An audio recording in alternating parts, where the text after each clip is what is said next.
السلام علیکم۔ ناول گونگے دکھ، مصنفہ اقبال بانو، قسط نمبر 14۔ بارش کے موٹے موٹے قطرے شیشوں پر سے ایک لائن سے پھسلتے ہوئے نیچے کیاریوں میں ایک تواتر سے گر رہے تھے۔ ناریل اور کیلوں کے پتوں سے پھسلتا پانی مخملی گھاس میں جذب ہو رہا تھا، جیسے کبھی کبھی آنسو دل کی سرزمین میں جذب ہو جاتے ہیں، یا بہت ہی من چاہا شخص دل کے ہر خانے میں فٹ ہو جائے، آنکھوں کی پتلیوں میں سبت ہو جائے۔ سعیدہ کتنی ہی دیر سے دریچے میں کھڑی قدرت کی صناعی کو دیکھ رہی تھی۔ آج سعیدہ تنہا تھی، اسے ہمیشہ تنہائی سے خوف آتا تھا۔ آفاق احمد کھوسہ صبح ہی سے کہیں گئے ہوئے تھے اور اب تک نہ لوٹے تھے، اور آج اسے یہ تنہائی بڑی معتبر سی لگ رہی تھی۔ آفاق احمد کی غربت اس کے اندر کی چنگاریوں کو نہیں بھڑکاتی تھی، بلکہ وہ اس سمے برف کی سیل بن جاتی تھی۔ اس کی شادی کو 1 ہفتہ ہو گیا تھا، اور آفاق احمد کھوسہ نے محاورتاً ہی نہیں بلکہ حقیقتاً یہ پورا ہفتہ اس کے گھٹنے سے لگ کر گزارا تھا۔ سعیدہ کے ایک نقش کی تعریف کی تھی، اس کی سیاہ زلفوں میں چہرہ چھپا کر لمبے سانس لے کر ان ریشمی بالوں کی خوشبو اپنے اندر جذب کی تھی۔ سعیدہ کے لب لین قرص بھریوں سے تشبیہ دی تھی، آنکھوں میں دوڑتے ڈورے دیکھ کر کہا تھا، جانم یوں لگتا ہے تمہاری آنکھوں میں دونوں وقت گلے مل رہے ہیں۔ سعیدہ کے گالوں کو چھو کر کشمیری سیب کہا تھا۔ اس سمے سعیدہ کا دل چاہا تھا زور سے ہنسے اور کہے، یہ زردیوں میں ڈھلے گال آپ کو کشمیری سیب کی یاد دلاتے ہیں؟ شاید آپ کو علم نہیں، یہ تو میک اپ کا کمال ہے۔ مگر کمال تو آفاق احمد کھوسہ کا بھی تھا، جو اس کی تعریفیں کرتے نہ تھکتے تھے۔ اس کے ہاتھوں کے کبوتر اپنے مضبوط ہاتھوں میں جکڑ لیتے، پھر آہستہ آہستہ اس کی انگلیوں کے پوروں کو ہونٹوں سے لگا کر گھونٹ گھونٹ روشنی اور زندگی پیتے رہتے۔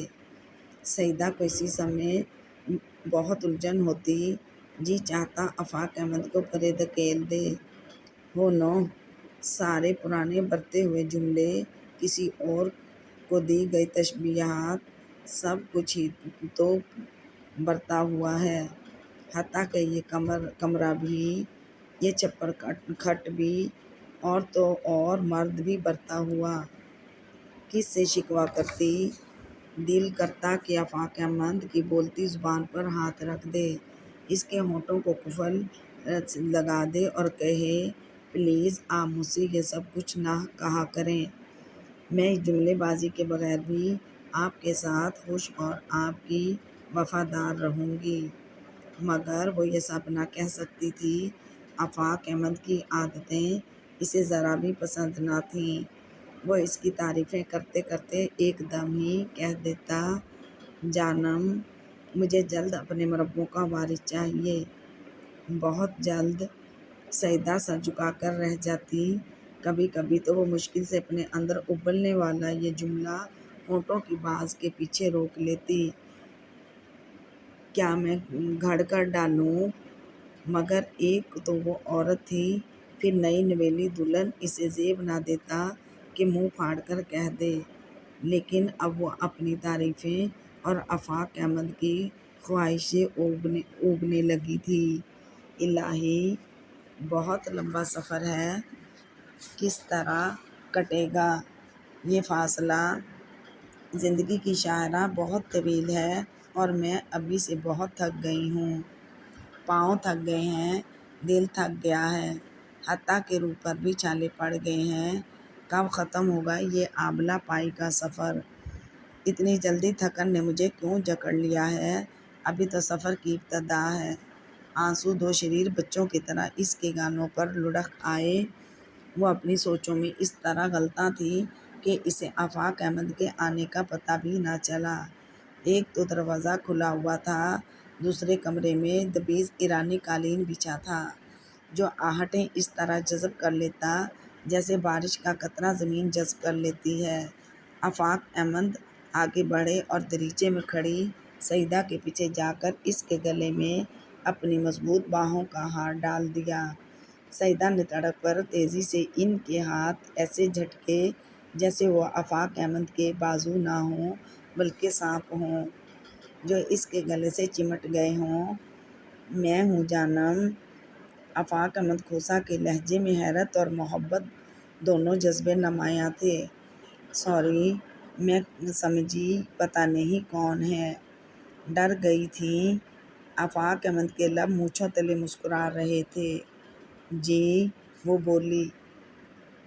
بھلا میرے علاوہ کوئی یہ جرأت کر سکتا ہے؟ آفاق احمد نے اس کے کندھے تھام لیے۔ اب وہ باقاعدہ کانپ رہی تھی۔ نیا مرد ہو جس کے عادات و خصائل کے بارے میں علم نہ ہو تو خوف تو آتا ہی ہے، اور حالانکہ وہ جان گئی تھی کہ یہ حرکت آفاق احمد کے علاوہ کوئی اور نہیں کر سکتا، بس بے اختیار ہی وہ حرکت ہو گئی تھی۔ نہ چاہتے ہوئے بھی دل میں چھپی نفرت کا اظہار ہو گیا تھا۔ تم بالکل کبوتری سی ہو۔ آفاق احمد کی آنکھوں میں دیوالی رت آن بسی تھی۔ آپ کہاں گئے تھے؟ سعیدہ نے ان کی شرٹ کا بٹن بند کرتے ہوئے کہا۔ انتظار کیا تھا، انہوں نے گمبھیر لہجے میں پوچھا۔ ظاہر ہے سعیدہ نے بے باکی سے جھوٹ بولا۔ موسم ایسا تھا، میں پریشان ہو رہی تھی۔ اس کی مد بھری آنکھیں آفاق احمد کے سینے کو توڑ کر ان کے دل میں اتر گئیں۔ شام ہوئی تو میرے دل میں پنکھے لگ گئے، ایسے میں راستے بھی تو خراب ہو جاتے ہیں نا۔ اوہ میرے لیے پریشان ہونے والی میری جان۔ آفاق احمد نے اسے قریب کر کے بھینچ لیا، پھر ساتھ لگائے بیڈ پر لے آئے اور اسے بٹھا کر خود بھی بیٹھ گئے۔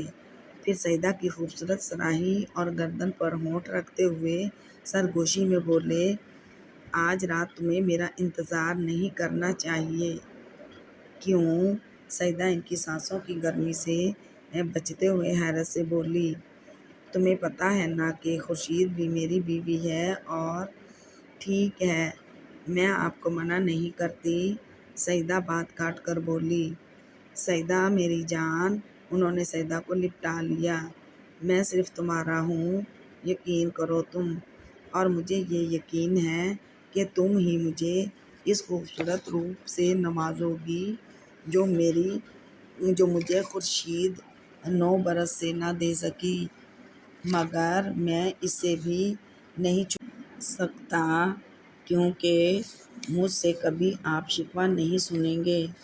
خورشید آپا سے کہیں میرے پاس آیا کریں، اب آپ چلے جایا کریں گے کام وغیرہ کے لیے زمینوں پر تو میں سارا دن تنہا ہی پڑی رہوں گی۔ وہ تمہارے پاس نہیں آئے گی؟ کیوں؟ سعیدہ نے آبرو چڑھا کر پوچھا۔ میں اس کا پرچھاواں بھی تم پر نہیں پڑنے دوں گا۔ پھر اس کا پرچھاواں لے کر میرے پاس بھی تو آئیں گے۔ سعیدہ کے لہجے میں کڑواہٹ گھل گئی۔ تم سمجھا کرو، وہ ایک بانجھ عورت ہے، اس کے جذبے تو بانجھ نہیں۔ سعیدہ نے کہا۔ کیا مطلب؟ وہ زندگی کی امنگوں اور حرارتوں سے تو بھرپور عورت ہے نا، اور یہی کافی ہے کہ اس عورت نے پورے 9 برس تک آپ کے طویل جذبوں کو جھیلا ہے آفاق صاحب۔ سعیدہ نے کہا تو وہ بولے، سغرا بھابی کہتی ہیں اسے تمہارے نزدیک نہیں آنا چاہیے۔ ہو نو۔ سعیدہ نے کچھ کہنا چاہا مگر آفاق احمد نے اپنے ہونٹوں کا قفل اس کے لبوں پر لگا دیا اور وہ کسمسا کر رہ گئی۔ دیکھیں بھی تو اب کس کو تیرے بعد یہ آنکھیں، میں تجھ سے بچھڑ کر ہوں تیرے شہر میں تنہا۔ سردار قادر خان لغاری پشت پر ہاتھ باندھے کمرے میں ٹہل رہے تھے۔ بے قراری سمندر کی لہروں کی طرح ان کے دل کے ساحل پر سر پٹک رہی تھی۔ ان کی آنکھوں میں دکھ کے سائے لہرا رہے تھے، پیشانی پر تفکر کی لہریں نمایاں تھیں۔ نادر لغاری سینے پر بازو لپیٹے کھڑا انہیں دیکھ رہا تھا۔ ایک کربناک خاموشی دونوں کے بیچ بہہ رہی تھی۔ ٹہلتے ٹہلتے وہ ایک دم رکے اور نادر خان کی طرف دیکھتے ہوئے گمبھیر لہجے میں بولے، تو تم نے جاب کرنے کا فیصلہ کر لیا ہے؟ جی بابا سائیں، نادر کا سر جھکا ہوا تھا۔ کیا تمہارے فیصلے میں کسی ترمیم کی گنجائش نہیں؟ انہوں نے پوچھا۔ گنجائش نکالنے سے فائدہ؟ یوں بھی بابا سائیں، میں نے اتنی تعلیم یوں ہی تو حاصل نہیں کی، آخر ان ڈگریوں کا کچھ مصرف ہونا چاہیے۔ تمہیں یاد ہے کہ میں نے تمہیں MS کرنے کی اجازت کیوں دی تھی؟ کیا شرائط ہم دونوں کے درمیان طے پائی تھیں؟ ان کی سوالیہ نظریں نادر پر جمی ہوئی تھیں۔ جی بابا سائیں، یاد ہے۔ اپنا وعدہ بھی یاد ہوگا؟ سردار قادر خان لغاری کے لہجے میں کئی سوال اور خواہشیں تھیں۔ جی بابا، یاد ہے تم نے کہا تھا کہ پڑھ کر لوٹو گے تو رتن پور ہی میں رہو گے، کہیں سروس نہیں کرو گے، تعلیم صرف تمہارا شوق رہے گا، نہ کہ نوکری کی خاطر ڈگریاں حاصل کرو گے۔ قادر خان نے ایک ایک بات دہرائی، مگر وہ وقت اور تھا، نادر نے کہنا چاہا۔ گیا وقت اور تھا، زمین بدل گئی ہے یا آسمان؟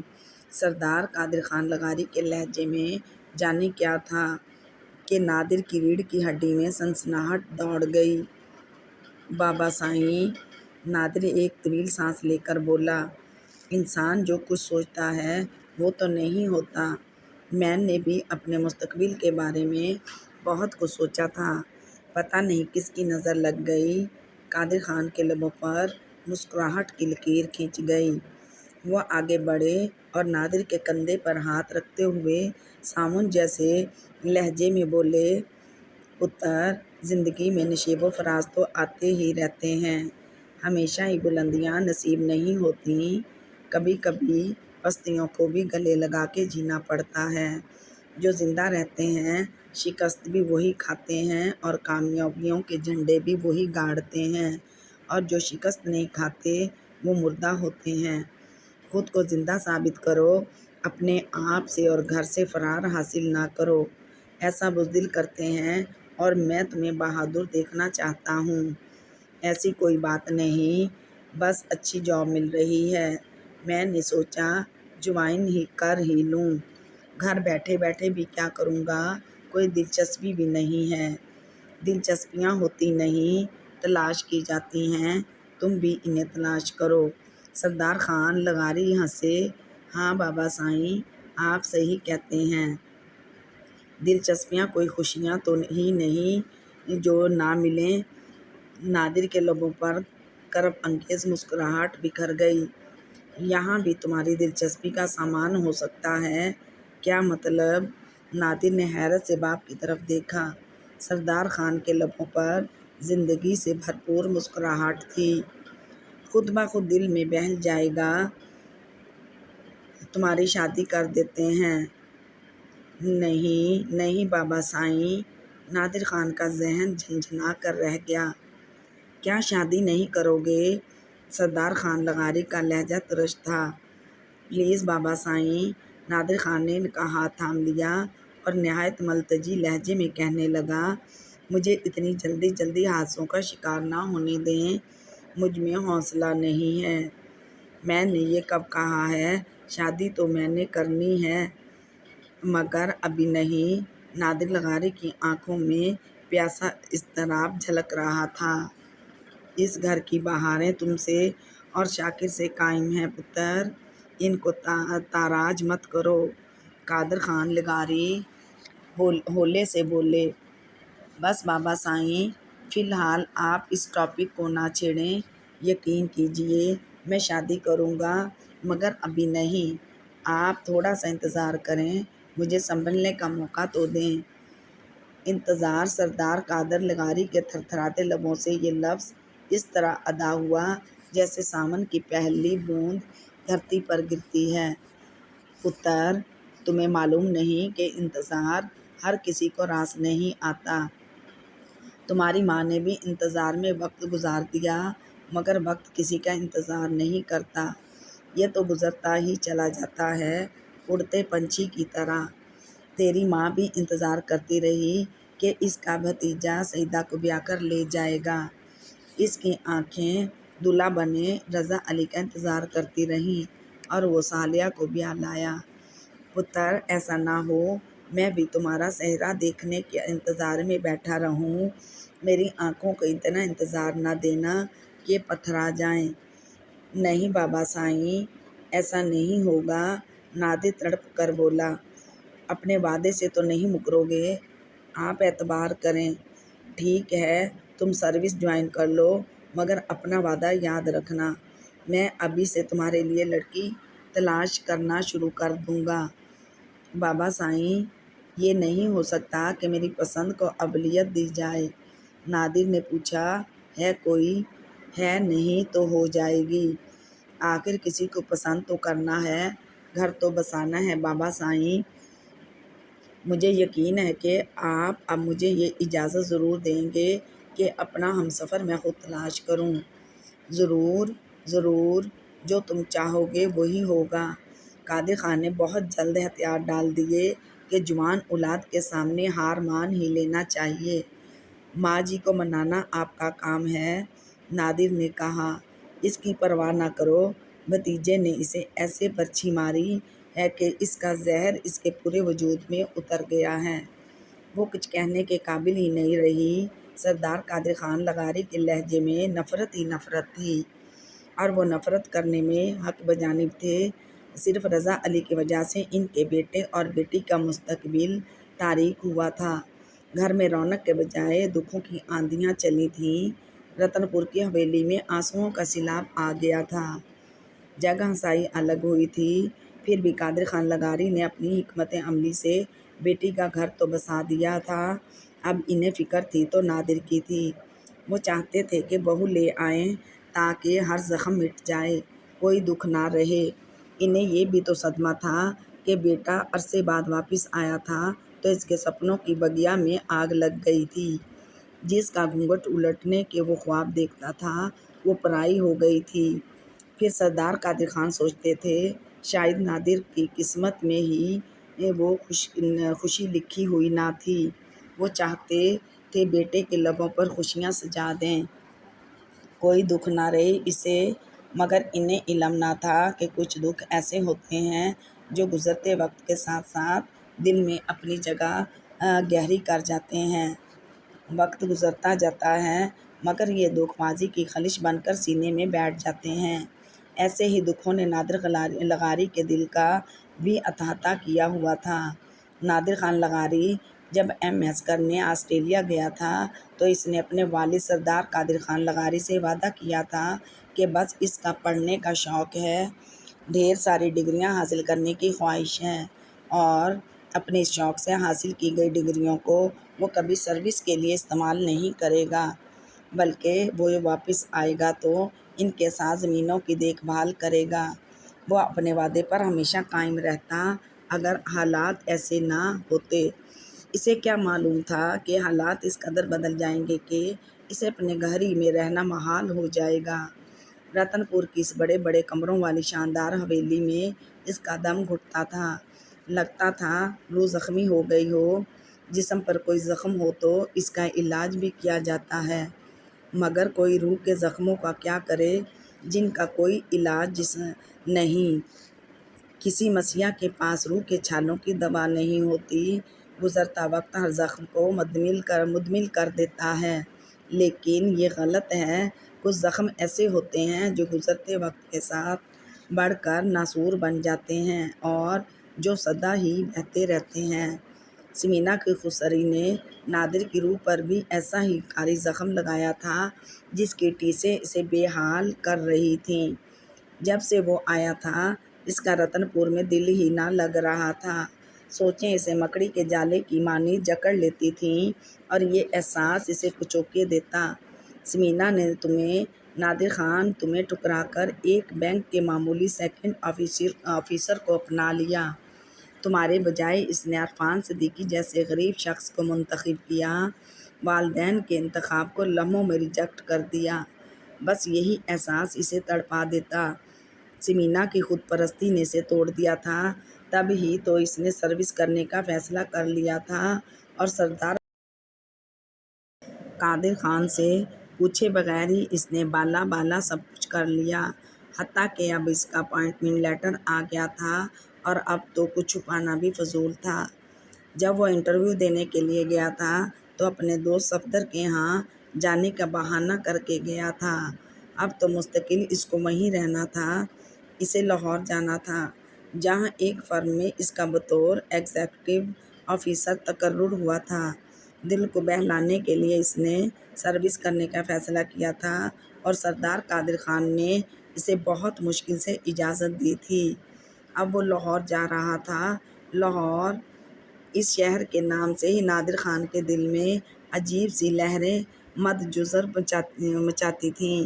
دل کی تہوں میں واویلا مچ جاتا، ایک بے نام سا درد اسے آکٹوپس کی طرح جکڑ لیتا۔ سمینا، ہاں سمینا بھی تو وہیں تھی۔ اس درد کی لہر کے سلسلے سمینا سے جا ملتے۔ سمینا، میں آؤں گا تمہاری طرف، ہوگا ہمارا ٹاکرا، اور میں تم سے اپنے ٹھکرائے جانے کا سبب ضرور پوچھوں گا۔ مجھ میں کیا نہیں تھا جو عرفان میں تھا، اور تم نے اسے مجھ پر ترجیح دی۔ نادر نے مٹھیاں بھیجتے ہوئے یہ سب سوچا تو ان اداس ہاتھوں میں ڈھیر سارے جگر جگر کرتے انگارے اس کے سینے میں اتر گئے۔ ٹھکرائے جانے کا دکھ اس سے برداشت نہ ہو رہا تھا۔ نادر خان لغاری ہر صورت بدلہ لینا چاہتا تھا۔ وہ سمینا کو عرفان سے چھین لینا چاہتا تھا، اور یہ خیال تو اس کے سینے کی اتھاہ گہرائیوں میں اتر کر دل کے گوشے گوشے میں کنڈلی مارے بیٹھا تھا کہ سمینا کو ایک بار پانا ضرور ہے، اس کے غرور کے تاج کو پیروں تلے روندنا ہے، جس طرح اس نے میرے دل کو روندا ہے۔ جس طرح ناگ انتقام لیے بغیر نہیں رہتا، بالکل یہی حال نادر لغاری کا بھی تھا۔ وہ بھی ناگ بن گیا تھا کہ انتقام ضرور لینا ہے۔ اب دل میں محبت کے فوارے نہیں پھوٹ رہے تھے، بلکہ انتقام کا بھانبڑ مچل رہا تھا۔ ماضی کے دریچے بار بار کھلتے اور بند ہوتے تو انتقامی جذبہ اور بھی شدید ہو جاتا، اور ایسے میں وہ پیاری سی ریشم کے لچھوں جیسی لہجے والی لڑکی عاتکہ دل کے کسی گوشے میں چپکے چپکے رونے لگتی، اور نادر لغاری کا سینہ اس گمشدہ محبت کے احساس سے پر نور ہو جاتا۔ اب اسے محسوس ہوتا جیسے دل میں سمینا کے لیے تو انتقام ہے اور ساری محبتیں عاتکہ کے لیے ہی ہیں۔ اس کے ساتھ برساتوں میں کافی پینے کا منظر بار بار نظروں کے سامنے آ جاتا۔ ذہن کے پردے سرکتے عاتکہ کا نثار ہونا اسے یاد آتا۔ ہاں عاتکہ ڈیئر، مجھے لگتا ہے تمہاری ہاہ لگ گئی ہے۔ نادر لغاری ہاہ بھر کر سوچیں کچی لسی کی طرح بڑھتی چلی جاتیں۔ جسے چاہا اسے بھی نہ پا سکا، اور تم نے مجھے چاہا تو تمہیں بھی نہ اپنا سکا۔ وہی حال ہے، نہ تو کسی کو پایا ہم نے، نہ ہی کسی کے ہو کے رہے۔ نادر خان لغاری جو یہ سمجھتا تھا کہ وہ عاتکہ کو صرف ایک دوست کی حیثیت سے پسند کرتا ہے، لیکن ایسی بات نہ تھی۔ اب اسے محسوس ہوتا کہ عاتکہ نے اسے اپنے دل میں بسایا تھا تو خود بھی نادر کے دل تک پہنچنے کا وہ راستہ بھی دیکھ لیا تھا، جہاں سے گزر کر دل کی بستی میں داخل ہوا جا سکتا ہے، بے دھڑک اس بستی کی گلیوں میں گھوما پھرا جا سکتا ہے۔ سمینا بھی اس کے دل میں موجود تھی، مگر کبھی کبھی عاتکہ کی قربت نادر کے دل میں ہلچل مچاتی۔ دل کے تقاضے شور مچاتے کہ اسے چھو ہی لے، مگر وہ انہیں ڈانٹ دیتا۔ میں سمینا کی امانت ہوں، اور امانت میں خیانت بہت بڑا گناہ ہے۔ دل مچلتا، مگر ذہن گناہ ثواب کی کمند ڈال کر اسے پھسلنے سے روک لیتا، اور اب نادر کو احساس ہوتا کہ وہ گناہ ثواب کے چکر میں اپنی زندگی کی سب سے بڑی شکست کھا بیٹھا ہے، اور اس شکست نے اس کے پور پور کو ندامت کی آگ میں جلا ڈالا تھا۔ وہ مٹھیاں بھیج کر رہ جاتا، عرفان صدیقی کا نام اس کے ذہن پر ہتھوڑے کی طرح برستا۔ اگر عرفان سامنے ہوتا تو وہ اس کا گلا گھونٹنے سے بھی دریغ نہ کرتا۔ بس وہ ہر صورت میں سمینا کو اپنانا چاہتا تھا۔ پہلے سمینا اس کی محبت تھی اور اب وہ محبت ضد میں بدل چکی تھی۔ وہ سمینا کو کسی طرح حاصل کرنا چاہتا تھا۔ یہ راز تو اس نے کسی کو بھی نہیں دیا تھا، حتیٰ کہ خود سے بھی یہ سب کچھ چھپائے ہوئے تھا۔ بس وہ اس وقت کا منتظر تھا جب اس کی شکست فتح میں بدلنی تھی اور انعام کی صورت میں سمینا اس کی باہوں میں ہوتی۔ پتہ نہیں اس وقت کے آنے میں کتنے دن تھے، مہینے اور سال لگنے تھے۔ فی الحال تو تا حد نظر ہجر کا صحرا ہی نظر آتا تھا، جس میں تنہا ایک اکیلا مسافر نادر خان لغاری بھٹکتا رہتا۔ موسم کی پہلی بارش ہوئی تھی، ساون رت تھی۔ آم کے درختوں پر پپیہے کی پیہو دل میں عجیب سے جذبات اور امنگیں جگا رہی تھیں۔ آرزوئیں دھوم مچانے لگی تھیں، رگوپے میں خوشی کی سرسراہٹیں اور دل میں کسی کی نرم نرم آہٹیں۔ سالیہ کے لبوں پر بے اختیار مسکراہٹیں دوڑ گئیں۔ سمینا کچن میں پکوڑے تل رہی تھی کہ ایسے موسم میں اسے خود گرم گرم پکوڑے بنانا اچھا لگتا تھا۔ احسن ماں جی کے سفید نرم بستر پر سویا ہوا تھا اور ماں جی کے ہاتھوں میں تسبیح تیزی سے چل رہی تھی۔ ایسے عاشقانہ موسم میں سالیہ کے دل میں بھی انہونی خواہشیں جنم لے بیٹھیں۔ ملک رضا علی گیلانی کی قربت کی خواہش تھی نہ کتنی انہونی سی بات، حالانکہ انہیں علم تھا کہ ایسے کتنے ہی موسم آئیں گے اور کتنے ہی خوبصورت رتیں ان کے در پر دستک دیں گی، مگر بنا آہٹ ہی گزر جائیں گی۔ وہ ملک رضا علی کے دل میں جگہ نہیں بنا سکتیں، لیکن پھر بھی دل میں فوارے کی طرح ابلنے والی خواہش نے اتنا مجبور کیا کہ وہ اس سے دامن نہ بچا سکیں۔ وہ اٹھ کھڑی ہوئیں۔ انہیں معلوم تھا کہ آج کل رضا گھر ہی میں رہتے ہیں، بس رات کو چپکے سے ڈیرے پر کھسک جاتے ہیں اور منہ اندھیرے لوٹ آتے ہیں، اور یہ بھی صرف سمینا کی وجہ سے تھا۔ وہ آئی ہوئی بھی تھی اور رضا زیادہ سے زیادہ اسے وقت دیتے تھے۔ بارہا سالیہ نے سوچا تھا، ملک صاحب، میرے اور میرے بیٹے کے لیے آپ کے پاس وقت نہیں ہے۔ چلیں میں تو خیر سہی، مگر احسن تو آپ کا خون ہے، کیا اس میں بھی وہ کشش نہیں جو آپ کے دل کو کھینچ سکے؟ ہمیشہ کی طرح ڈھیروں سوال ان کے دل میں اٹھتے اور پھر آپ ہی آپ گہری تہہ میں چلے جاتے۔ اس کے باوجود کہ ملک رضا علی گیلانی انہیں لفٹ نہ کراتے تھے، مگر پھر بھی ان کے ایک ایک نقش پر قدم پر سالیہ کی جبیں سجدہ ریز ہوتی تھی، کیونکہ وہ ان کے خدائے مجاز تھے۔ پھر یہ بھی تھا کہ سالیہ اپنے دل کے ہاتھوں مجبور تھیں۔ ملک صاحب کی کج ادائی کے باوجود ان کی تصویر سالیہ کے دل کے ہر خانے میں فٹ تھی۔ انہیں خیال آتا، جاوید سے تو انہوں نے محبت کی تھی، پھر رضا علی سے کون سا تعلق تھا جس نے انہیں پاگل کر دیا تھا؟ یقیناً یہ عشق تھا، انہوں نے کہیں پڑھا تھا۔ اس عشق کی بھی ہزار شاخیں ہوتی ہیں، اور بعض اوقات تو یہ جذبہ انسان کو اس طرح دبوچ لیتا ہے کہ وہ کچھ کر ہی نہیں سکتا۔ تب سالیہ نے سوچا، لو بھئی، یہ بھی کوئی بات ہے کہ جس سے انسان عشق کرے، اپنا آپ اس کے لیے فنا کر ڈالے اور خود کو بچانے کے لیے کچھ نہ کرے؟ یہ تو بڑی بزدلی ہے۔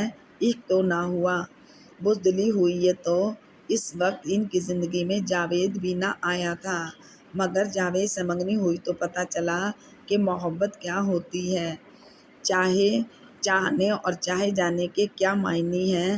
پریت کی یہ ٹھنڈی ٹھنڈی آنچ بھی نہایت بھلی لگتی ہے، مگر جب وہ زبردستی ملک رضا علی کی زندگی میں داخل کر دی گئیں تو ان کی نفرتوں کے باوجود سالیہ نے ان سے محبت کی، جو بہت جلد عشق میں بدل گئی۔ رضا علی سے عشق کر کے ان پر ادراک کے بہت سے دروا ہوئے، کئی کھوئے ہوئے جذبوں کا انہیں سراغ ملا۔ عشق جو بھڑکتی ہوئی آگ ہوتا ہے اور اس آگ میں اپنا آپ جلا کر بھی ایک نیا جنم ملتا ہے۔ سالیہ بھی عشق کی آگ میں روز اپنے وجود کو بھسم کرتی تھیں۔ پھر اس رات سے ایک نئی سالیہ جنم لیتی۔ انہیں اس کھیل میں عجیب سا مزہ آتا تھا۔ ملک رضا علی کے عشق نے ان کے دل میں گداز اور طبیعت میں طاقت پیدا کر دی تھی۔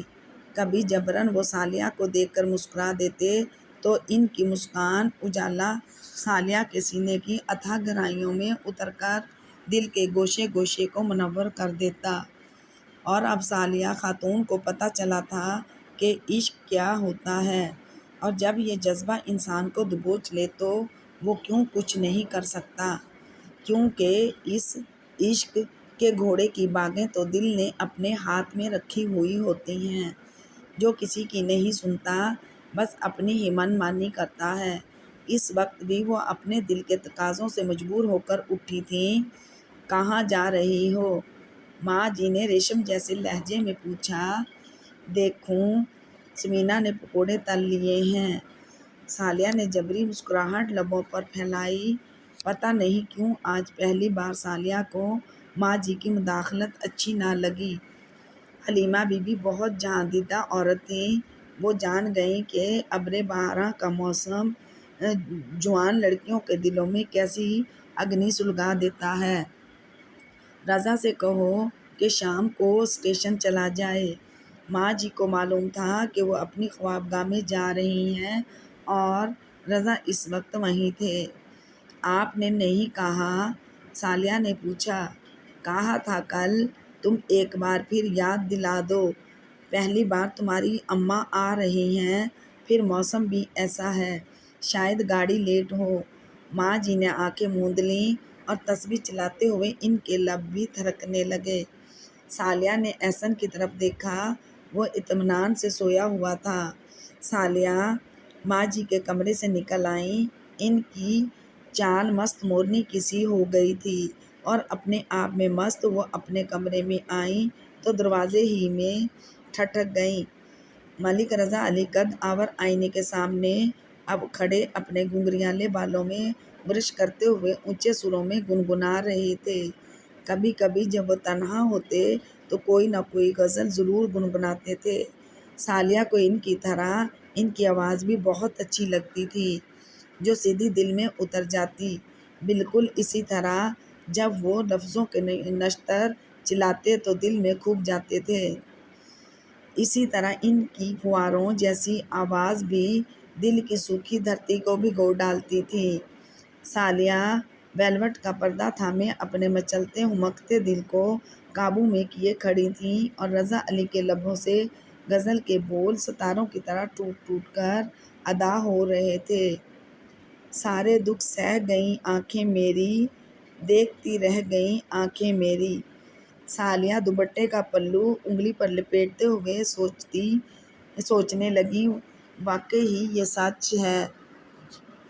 سارے دکھ آنکھیں ہی سہتی ہیں، غلطی دل کرتا ہے اور سزا آنکھوں کو ملتی ہے، جو مسلسل برستی ہی رہتی ہیں۔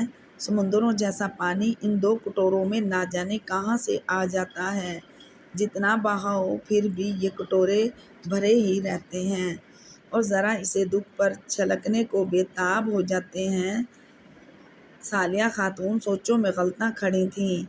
انہیں تو یہ بھی خیال نہ رہا تھا کہ ملک رضا علی نے آئینے میں اپنے پیچھے ابھرتا ان کا عکس دیکھ لیا تھا، تبھی تو گنگناتے لب بھیج لیے تھے۔ یوں لگ رہا تھا جیسے بہت ہی بری چیز دیکھ لی ہو۔ کیا بات ہے؟ انہوں نے آئینے میں سالیہ پر نظریں جمائے ہوئے پوچھا۔ پلٹ کر بیوی کو دیکھنے کی زحمت بھی گوارا نہ کی۔ سالیہ کا دل چک پھیریاں کھانے لگا۔ کہے یا نہ کہے، اور کیسے کہے، کیوں کر کہے؟ سالیہ خاتون کے دل میں تو خواہشوں کا سمندر موجیں مار رہا تھا، مگر لبوں پر چپ کی مہر لگی ہوئی تھی۔ کتنی ہی باتیں تھیں جنہیں لب چھونا چاہتے تھے، کتنی ہی جملے تھے جو فضا میں تحلیل ہونے کو بے قرار تھے۔ بدن کے پنجرے سے آزاد ہو کر ہونٹوں کے بھنور میں جانے کے خواہش مند وہ لفظ، وہ جملے سالیہ کے دل کی گنبد ہی میں گونجتے رہے۔ سوچیں انہیں پاگل کیے دے رہی تھیں۔ کیسے بتاؤں؟ ملک رضا علی گیلانی، میں آپ کو کہ آپ بھی اماں کو لینے اسٹیشن چلے جائیں، اور کس طرح کہوں کہ ظالم موسم نے مجھ جیسی ٹھنڈی عورت کے اندر چنگاریاں بھر دی ہیں۔ خوابیدہ خواہشیں دھرتی پر پانی کی بوندیں پڑنے کے ساتھ جاگ اٹھی ہیں۔ خواہشوں کے کتنے جنگل دل میں اگائے ہیں۔ ان خواہشوں نے مجھے چین نہ لینے دیا اور میں یہاں تک آ گئی ہوں۔ کیسے کہوں میری جان و دل کے مالک کہ میں تمہاری باہوں میں پگھلنے کے لیے آئی ہوں۔ تمہیں کیسے سمجھاؤں کہ میرے دل کی دھرتی بہت پیاسی ہے۔ کیسے کہوں کہ تم اس پیاسی دھرتی پر سامن بن کر اس طرح برس جاؤ کہ میرا پور پور جل تھل ہو جائے۔ رضا علی، مجھے اپنا قرب بخش دو کہ اس خوبصورت موسم نے میرے وجود میں بھانبڑ بھڑکا دیے ہیں، اور یہ آگ صرف اسی وقت سرد ہوگی جب تم اپنی محبت کی چادر میں مجھے چھپا لو گے۔ سالیہ رضا علی کے پیروں پر نظریں جمائے دل ہی دل میں ان سے نہایت بے تکلفی سے بات کر رہی تھی، اور رضا علی گیلانی کی کیفیات بھی عجیب ہی تھیں۔ آج نہ جانے کیوں سالیہ انہیں اچھی لگ رہی تھیں۔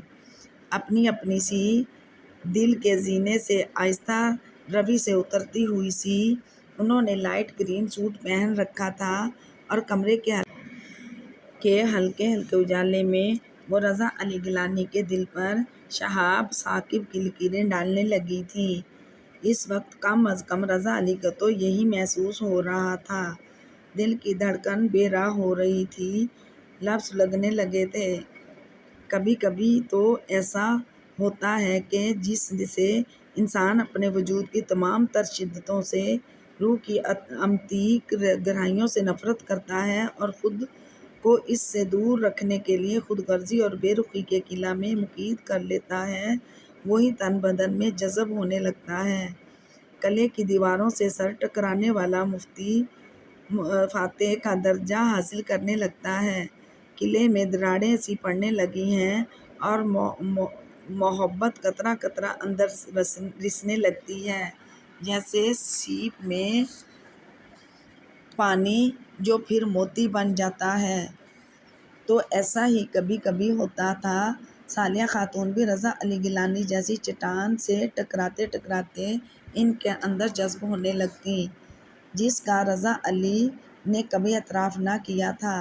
وہ حقیقت سے نظریں چرا کر پرسکون ہونا چاہتے تھے، مگر سکون تو پنچھی کی طرح ٹھکانہ بدل چکا تھا، اور اب دل کی مہمان صرف بے چینیاں اور بے قراریاں تھیں۔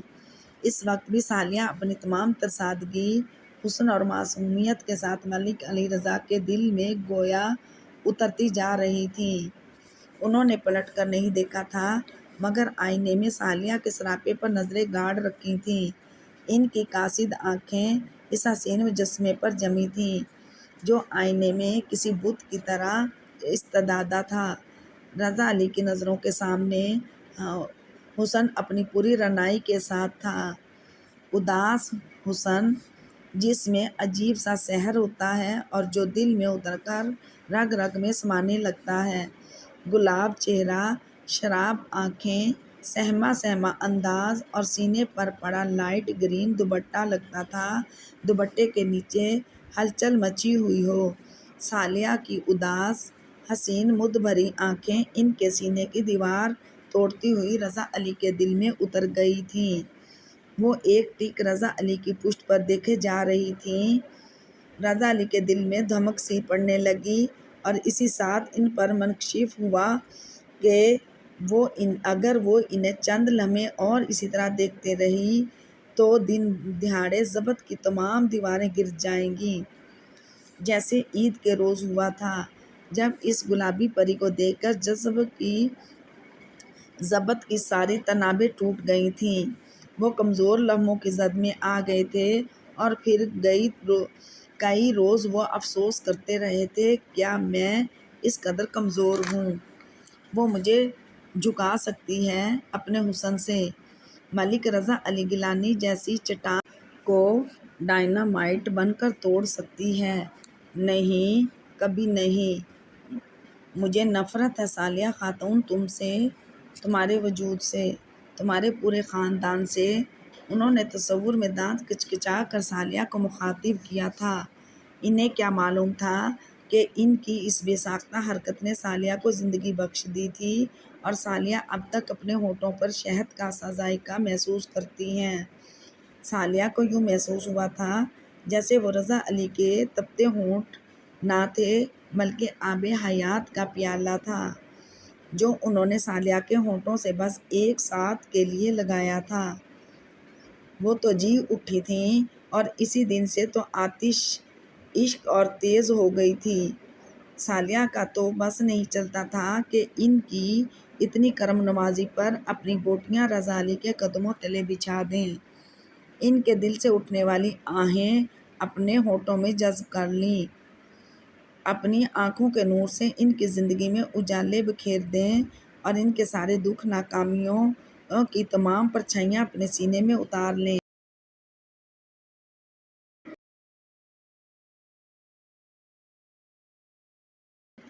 مگر رضا علی تو ایسے پت تھے جس سے ٹکرا ٹکرا کر وہ زخمی ہوئی جا رہی تھیں۔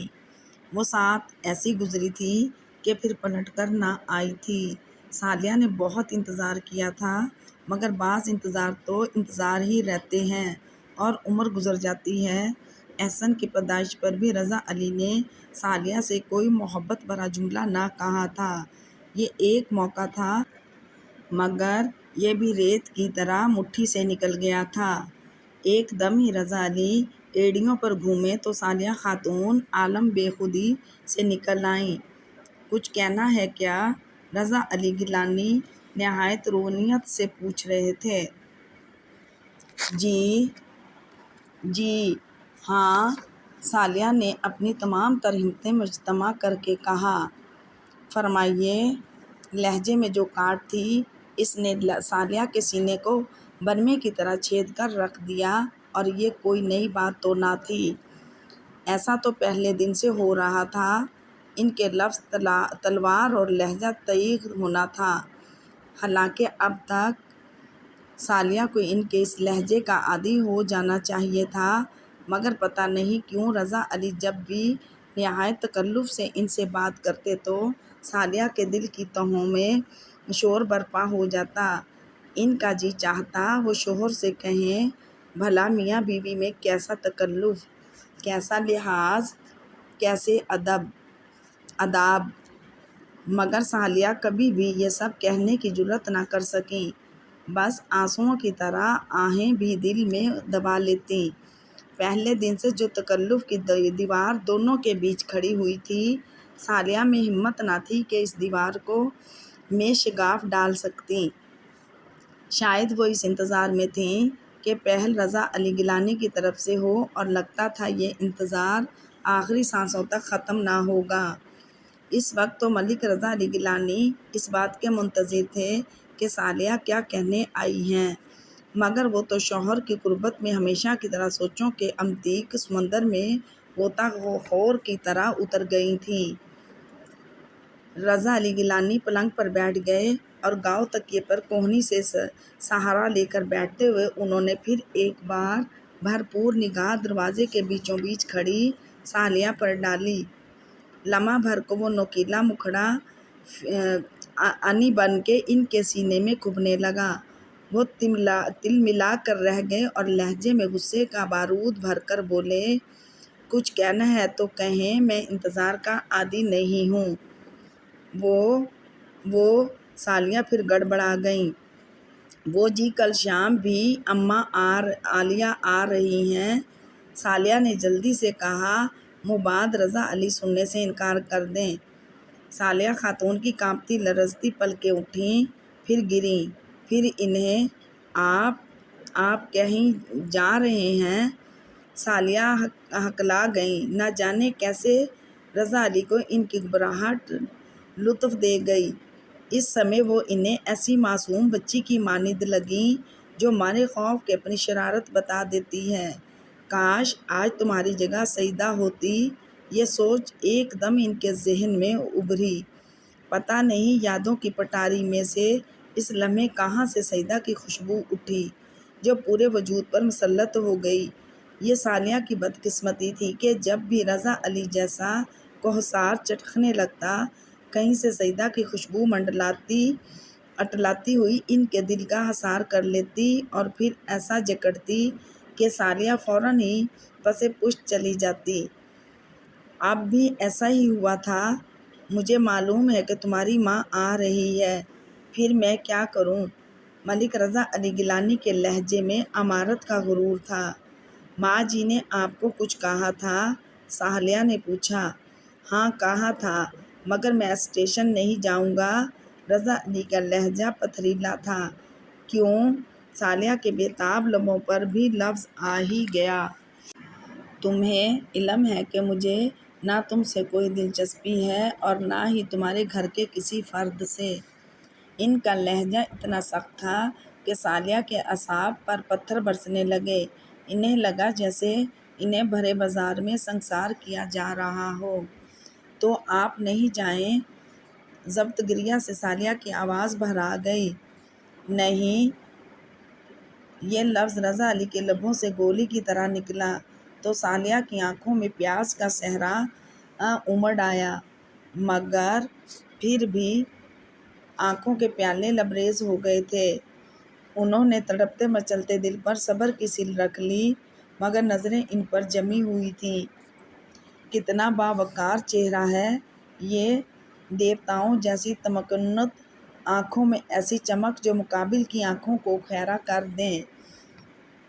نظریں اٹھیں تو ہوا میں دم بخود رہ جائیں، سانسیں رک جائیں، فضاؤں میں چراغ جل اٹھیں، مگر اتنے خوبصورت انسان کے سینے میں اللہ میاں تو نے دل کی جگہ پتھر کیوں رکھ دیا ہے؟ میرے لیے یہ پتھر کیوں بن جاتا ہے؟ اس کا لہجہ مجھ پر پتھر کیوں برساتا ہے؟ صالحہ خاتون کی آنکھوں میں ایسی بے چارگی تھی جیسی شکاری کو دیکھ کر گھائل ہرنی کی آنکھوں میں ہوتی ہے۔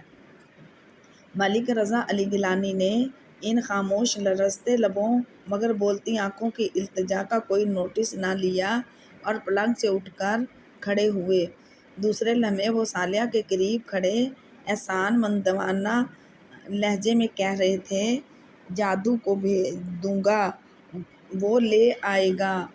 جی اچھا۔ صالحہ کے لبوں کے گوشے پھڑکے، آنکھیں ڈبڈبا گئیں، حالانکہ دل تو چاہ رہا تھا کہیں یہ احسان بھی نہ کریں آپ، مگر کچھ نہ کہہ سکیں۔ ان کے چہرے پر خجالت کا تبسم تھا اور دکھوں کی طرح لفظ بھی گونگے ہو گئے تھے۔ بھابھی، لالا، ثمینہ ان دونوں کو آوازیں دیتی ہوئی ادھر ہی آ رہی تھی۔ رضا علی گیلانی نے جلدی سے صالحہ کا ہاتھ پکڑ کر انہیں خوابگاہ میں گھسیٹ لیا، پھر ایک جھٹکے سے ان کا ہاتھ چھوڑتے ہوئے بولے، جو بات کرنی ہو اندر آ کر کیا کرو، دروازے میں ہی ڈمی نہ بن جایا کرو، ہر بات کا میں ہی خیال رکھوں۔ تبھی دروازے پر دستک ہوئی۔ رضا علی سمجھ گئے تھے کہ ثمینہ ہی ہے۔ آ جاؤ بھئی، ملک رضا علی نے ہنستے ہوئے کہا اور ثمینہ ٹرے اٹھائے اندر آ گئی۔ تب وہ بولے، تمہیں اجازت لینے کی کیا ضرورت ہے؟ لہجے میں ماکھی گھلا ہوا تھا۔ کسی کی خلوت گاہ میں بلا اجازت داخل ہونا بہت بڑا جرم ہے۔ ثمینہ نے شرارت سے کہا اور ٹرے میز پر رکھ دی۔ تو لالا، یہ ہیں گرما گرم پکوڑے، ماں بدولت نے خالص اپنے لیے بنائے ہیں۔ ثمینہ کی بات پر رضا علی زور سے ہنس دیے اور رنگین پایوں والی کرسی پر بیٹھتے ہوئے بولے، پھر ہمارے لیے کیوں لائی ہو؟ میں نے کہا ذرا آپ ٹیسٹ تو کریں۔ ثمینہ نے پلیٹ اٹھا کر بھائی کی طرف بڑھائی۔ بھائی، تمہارے ہاتھ کے پکوڑوں کی تو بات ہی کچھ اور ہے۔ کیوں سلو؟ انہوں نے گم سم کھڑی صالحہ سے کہا۔ وہ کچھ نہ بولیں۔ بھابھی، آپ بھی لینا۔ اب ثمینہ نے پلیٹ اٹھا کے صالحہ کی طرف بڑھائی۔ صالحہ نے ایک پکوڑا اٹھا لیا، مگر منہ تک لے جانے کی ہمت نہ ہوئی۔ انہیں لگ رہا تھا جیسے حلق میں پھندا لگ گیا ہو اور کوئی بھی چیز حلق سے نہ اتر سکتی ہو، حتیٰ کہ انہیں سانس لینے میں بھی دقت ہو رہی تھی۔ وہ کرسی پر بیٹھ گئیں۔ لالا، آپ کو پتہ ہے آج میری ساس آ رہی ہیں۔ سمینہ نے کہا تو صالحہ کا جی چاہا کہ زور سے روئیں۔ ہاں پتہ ہے، رضا علی نے بے پرواہی سے بہن کو جواب دیا۔ آپ اسٹیشن جائیں گے نا؟ سمینہ نے بظاہر تو عام سے لہجے میں یہ جملہ کہا تھا، مگر انداز ایسا تھا جیسے کہ وہ چاہتی ہو کہ اس کا بھائی ضرور اس کی ساس کو ریسیو کرنے جائے، اور تھی بھی یہ حقیقت۔ تم کہو گی تو ضرور جاؤں گا، ملک رضا علی نے محبت سے بھرپور لہجے میں کہا۔ بی اماں پہلی بار نواب پور آ رہی ہیں، میں چاہتی ہوں کہ آپ انہیں لینے جائیں۔ سمینہ نے فیصلہ سنا دیا۔ جیسی تمہاری مرضی، رضا علی گیلانی کوئی بحث کیے بغیر بولے، اور صالحہ حیرت سے کبھی سمینہ کو دیکھتی اور کبھی رضا علی کو۔ ابھی چند لمحے پہلے کس قدر شفقت سے انہوں نے کہا تھا کہ انہیں ان کے گھر والوں سے کوئی دلچسپی نہیں ہے، یعنی مجھ سے وابستہ لوگوں نے انہیں دلچسپی نہیں، اور اب بہن نے کہا ہے تو کوئی دلیل دیے بغیر سر جھکا دیا۔ رب پاک، کیسا مرد ہے یہ! کیا میرے لیے اس کے پاس سوائے برچھیوں کے اور کچھ نہیں ہے؟ میری خواہشوں اور جذبوں کی پہچان نہیں رکھ سکتا، وہ بینائی نہیں جو اسے میری شدتوں کی پہچان کرائے۔ میرے پلکوں کی کوروں پر رکے آنسو اس کے دل میں چھالے نہیں ڈالتے، اور بہن کا بھیگا لہجہ برداشت نہیں ہوتا۔ یا خدا، یہ کیسے عذاب ہیں جو میرے دل ناتواں پر انگاروں کی طرح گرتے ہیں۔ مجھے اس شخص کی رفاقت نصیب ہوئی ہے۔ اللہ میاں، جب اسی دیوتاؤں جیسے شخص کی رفاقت میرے نصیب میں لکھی تھی تو اس کی محبت بھی میرے مقدر میں لکھ دیتا، زندگی کچھ تو سکھی ہو جاتی۔ میں تو اس دیے کی مانند ہوں جس میں بتی ہے مگر تیل نہیں، اور ایسے دیے جل جل کر خود بخود بجھ جاتے ہیں، انہیں پھونک سے بجھانے کی ضرورت نہیں ہوتی، اور میں تو اپنے ہاتھ میں مشعل محبت لے کر ہواؤں کے راستوں پر چل رہی ہوں۔ لالا، اتنا آفت موسم ہے کہ بس، اور ہم گھر میں بیٹھے ہیں۔ سمینہ کہہ رہی تھی۔ کہیں جانا ہے؟ انہوں نے پوچھا۔ یہاں گھومنے پھرنے کی کوئی جگہ نہیں؟ تو پھر لاہور ہی میں رہنا تھا نا؟ رضا مسکرائے۔ ہاں، ایسے موسم کا مزہ وہیں ہے۔ پتہ ہے ہم ایسے موسم میں لانگ ڈرائیونگ پر نکل جاتے ہیں، اور بھابھی آپ تو گھر ہی میں پڑی رہتی ہیں۔ کہاں جاؤں؟ صالحہ نے پوچھا۔ لالا کے ساتھ چلی جایا کریں، سمینہ نے مشورہ دیا۔ مجھے گھومنے پھرنے کی عادت نہیں ہے سمن ڈیئر۔ عادتیں ہوتی نہیں، ڈالی جاتی ہیں، سمینہ بولی۔ اچھا، صالحہ مسکرا دیں۔ میں چائے بنا لاؤں؟ سمینہ ایک دم ہی اٹھتے ہوئے بولی۔ نہیں، تم بیٹھو، سلو بنا لائے گی۔ ملک رضا علی نے اس کا ہاتھ تھام کر اپنے قریب ہی بٹھا لیا اور صالحہ سے بولے، جاؤ یار، اسٹرانگ سی چائے تو بنا لاؤ۔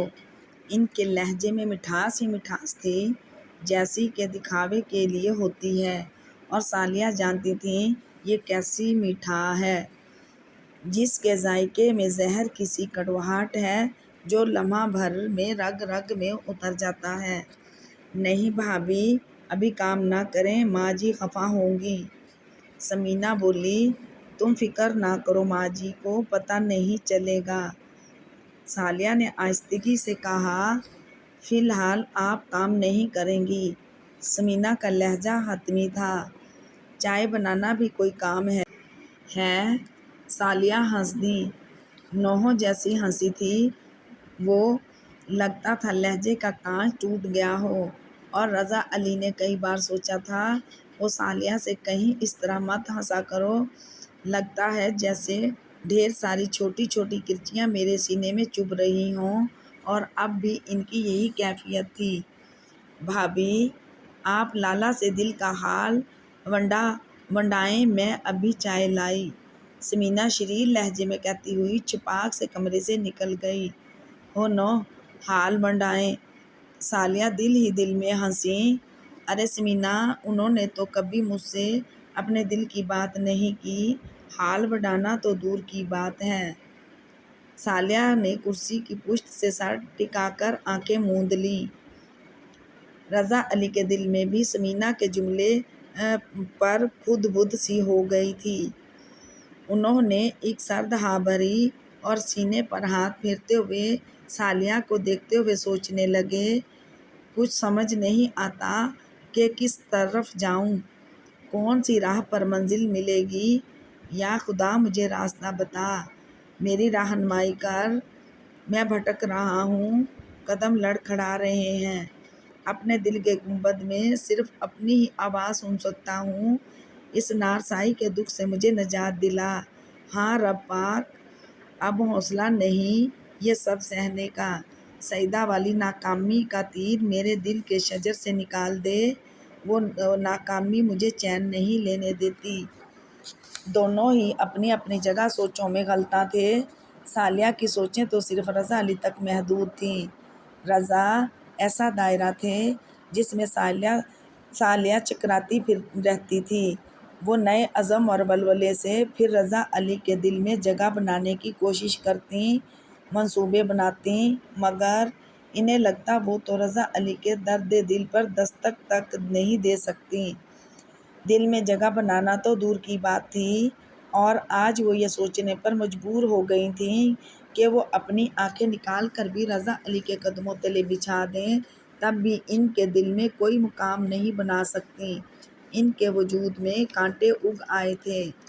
ہاں ملک صاحب، میں نے ہر طریقے سے آپ کے اندر جذبوں کی فصل کاشت کرنی چاہی، محبتیں لٹائیں۔ چند لمحوں کی رفاقت کو قدرت نے تخلیق کے موتی میں بدل دیا تو جی جان سے میں نے آپ کے اس روپ کی تخلیق کی، اس تخلیق کا درد سہا۔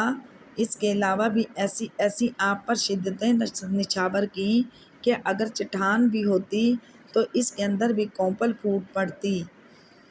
آپ نے کہا میں تمہیں میکے سے لینے نہیں آؤں گا، تو میں میکے جانے والا راستہ ہی بھول بیٹھی کہ مجھے پتہ ہے آپ پسند نہیں کرتے ہیں میکے جاؤں، حالانکہ آپ تو یہ بھی پسند نہیں کرتے کہ یہاں رہوں، مگر میں یہاں رہتی ہوں، میکے نہیں جانا چاہتی۔ وجہ ایک تو یہی ہے کہ آپ پسند نہیں کرتے، دوسرا میں نہیں چاہتی کہ ابا میاں اور بی اماں میرے دل پر لگے زخموں کے نشان میرے چہرے پر دیکھ لیں، میرے دل پر لگی درد کی لکیریں، دکھ کی تحریریں میری آنکھوں میں پڑھ لیں۔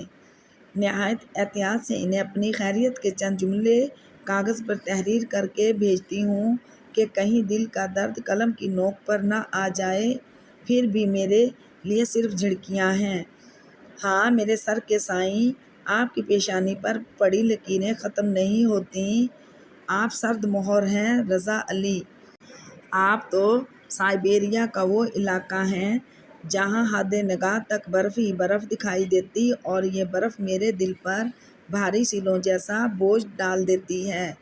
میری روح اس بوجھ تلے کرہاتی رہتی ہے۔ ملک صاحب، آپ خاموشی کی زبان نہیں سمجھتے، آپ میری گرلاتی روح کی کراہیں نہیں سن سکتے کہ آپ نے میری طرف سے اپنے کان بند کر رکھے ہیں۔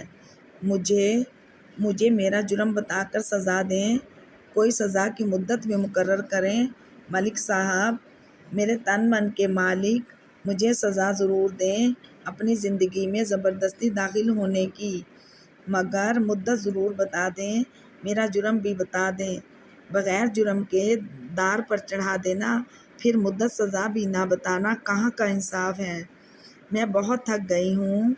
ہاں ملک صاحب، میرا جوڑ جوڑ دکھ رہا ہے، میں آپ کے بازوؤں میں سستانا چاہتی ہوں، اپنی ساری تھکن اتارنا چاہتی ہوں، اپنی نرم پوروں سے میرے وجود میں چبھے کانٹے چن لیں۔ ملک صاحب، ثالیہ کے خیالوں کی ڈور پتنگ کی طرح بڑھتی جا رہی تھی۔ وہ سوچتی تو بہت کچھ تھیں کہ سوچوں پر بھلا پابندی لگائی جا سکتی ہے، مگر بول نہ سکتیں۔ دل ہی دل میں وہ ملک رضا علی گیلانی سے مخاطب ہو کر اپنی ساری خواہشیں، اپنے سارے ادھورے خواب کہہ دیتی تھیں، مگر کبھی خود میں اتنی ہمت پیدا نہ کر سکیں کہ دل میں ابھرتی ڈوبتی لہروں کے بارے میں شوہر کو بتا سکیں۔ یہ نہیں کہ وہ رضا علی کو بتانا نہیں چاہتی تھیں۔ کتنی ہی بار انہوں نے حوصلے جمع کیے تھے کہ آج وہ سب کچھ کہہ دیں گی، مگر جو ہی رضا علی سامنے آتے وہی حوصلے پتھر بن کر صالحہ کے اعصاب پر برسنے لگتے۔ انہیں لگتا جیسے وہ گویائی سے محروم ہو گئی ہوں۔ ارادوں اور حوصلوں کے پل رضا علی کو دیکھتے ہی خوف کے سیلاب میں بہہ جاتے۔ وہ ہاتھ ملتیں اور دل مصوص کر رہ جاتی۔ یہی حال اب تھا۔ ان کے بولنے کی تمام تر قوتیں مفلوج ہو چکی تھیں۔ صالحہ کو پتہ بھی نہ چلا کہ کب ان کی آنکھوں میں جمع پانی موتیوں کی صورت آنکھوں کے کونوں سے بہتا ہوا گردن پر چنگاریوں کی صورت ڈھلک گیا تھا۔ ملک رضا علی گیلانی ان کی آنکھوں سے بہتے آنسو، لہو رنگ آنسو دیکھتے رہے اور حیران ہوتے رہے۔ یہ کیوں رو رہی ہے اور کیوں روتی ہے؟ تم کیوں روتے ہو رضا؟ صالحہ کا منصف رضا علی کے دل کے اندر بیٹھا تھا۔ وہ نہایت کٹیلے انداز میں پوچھ رہا تھا۔ ہر کوئی اپنی محبتوں سے بچھڑ کر آنسو بہاتا ہے، تو کیا صالحہ کسی اور کو چاہتی تھی؟ شک کا ناگ ان کے ذہن میں سرسرایا۔ تبھی یہ آنسو بہاتی ہے، اپنی کسی کمزوری کو چھپانے کے لیے خاموش رہتی ہے، تو کسی اور کا قبضہ ہے تمہارے دل پر بھی صالحہ؟ رضا علی گیلانی کی مٹھیاں بھیج گئیں اور آنکھوں میں سرخ ڈورے لہرانے لگے۔ وہ ایک دم کرسی سے اٹھ کھڑے ہوئے۔ وہ صالحہ سے اس بندے کے بارے میں پوچھنا چاہتے تھے جو ان کے دل میں گھسا ہوا تھا اور جسے یاد کر کے وہ آنسو بہاتی تھیں۔ اس سے پہلے کہ وہ اپنے دل کا شک لبوں پر لاتے، ثمینہ چائے لے آئی۔ لالا، آج میں نے گڑ کی چائے بنائی ہے۔ اس موسم میں گڑ کی چائے اچھی لگتی ہے نا؟ بالکل بالکل، رضا علی کے لب مسکرائے۔ انہیں آج تو خود محسوس ہوا جیسے زبردستی کی مسکراہٹ لبوں پر پھیلائی ہو۔ صالحہ نے ثمینہ کی نظر بچا کر جلدی سے اپنے آنسو صاف کیے۔ ثمینہ تو پیالوں میں چائے ڈال رہی تھی۔ اس نے انہیں دیکھا ہی نہ تھا، البتہ رضا علی انہیں دیکھ رہے تھے اور نہایت غور سے دیکھ رہے تھے، جیسے آج پہلی مرتبہ انہیں دیکھ رہے ہوں۔ اور صالحہ ان کی نظروں کی تپش سے گھبرائی جا رہی تھیں۔ گھبراہٹ میں انہوں نے گرم گرم چائے لبوں سے لگا لی اور رضا علی کو ان کی گھبراہٹ پر بے ساختہ ہی ہنسی آنے لگی۔ انہوں نے ہونٹ بھینچ لیے، مبادا قہقہ نکل جائے۔